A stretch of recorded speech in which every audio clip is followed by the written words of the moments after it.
Anthony Hartwig here with another Howland volleyball player profile, and we're joined by one of their juniors and an upperclassman now, Talia Rishel. Talia, thank you so much for coming on and talking to us. Yes, thank you for having me. So here you are. You're finally an upperclassman, no longer one of the younger girls on the team. What's it feel like to kind of have that seniority now a little bit? It's definitely really exciting. I definitely have a lot of younger eyes on me, but it's definitely really fun to have that kind of leadership role this year. Now we know that the last year's junior class for Howland was special, and there's a lot of leadership to kind of be filled this year. But we've already talked to a couple of your teammates that are helping you fill it. What's it like this year, trying to be a leader and trying to step into those shoes of the seniors that left last year? Yeah, there's definitely a big hole that was left behind, and I think all of my teammates are definitely trying to step up this year to fill that.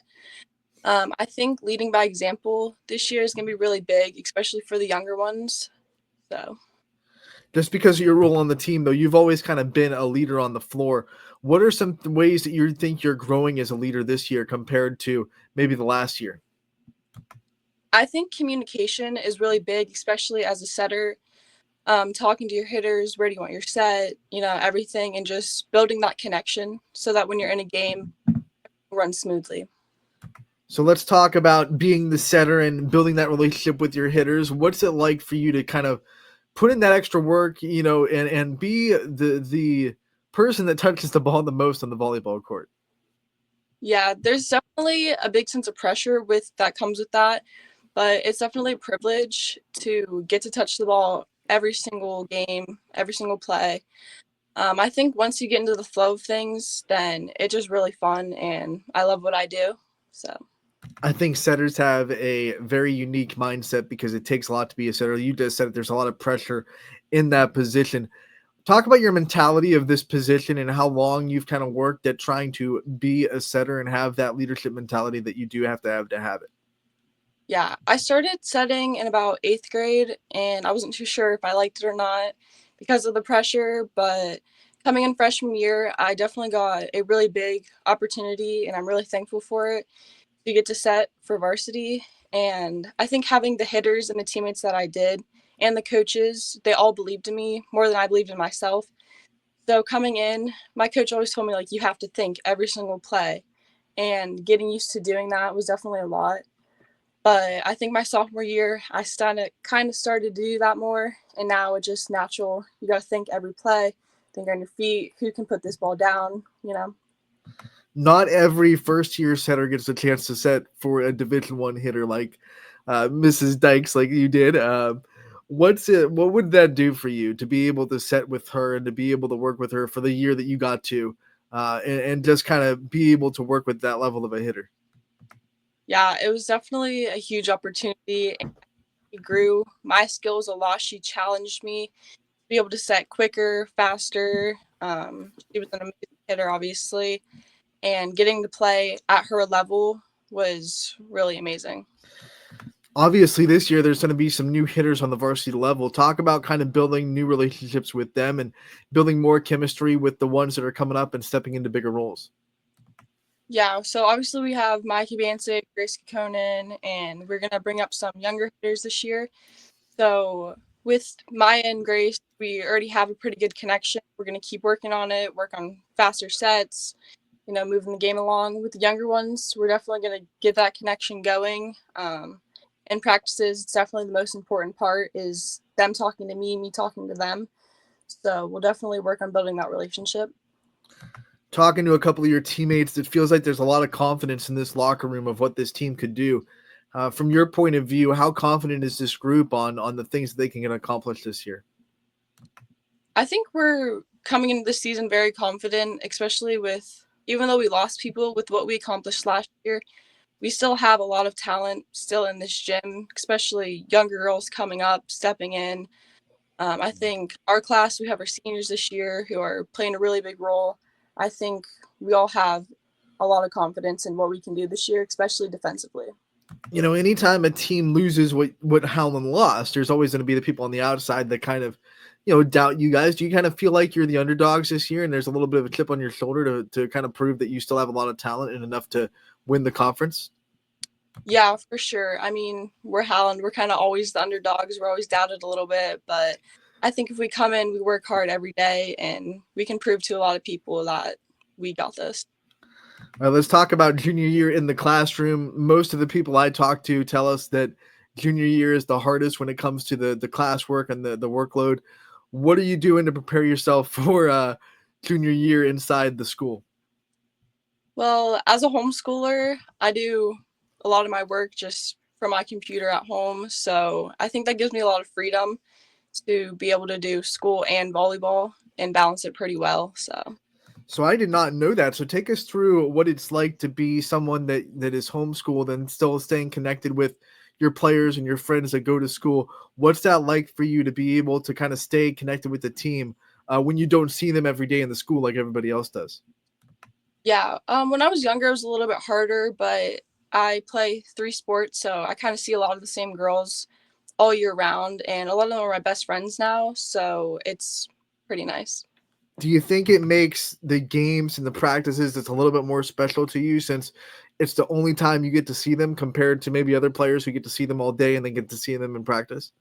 Yeah, for sure. It's definitely like my favorite part of the day is just coming to the gym, seeing all my friends, and like they're basically family now. So, Have you always been homeschooled throughout your whole school career, or did you kind of transition into it?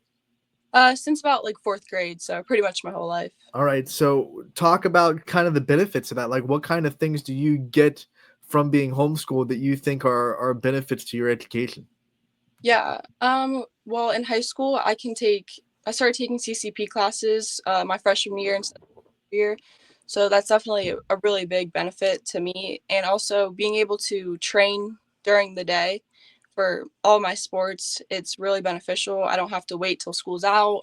I can just finish my school, go outside, and work on whatever I want to work on. Now, you still have a lot of time before you graduate and have to think about your future. But have you had any thoughts about what you want to do after high school and what your future might hold?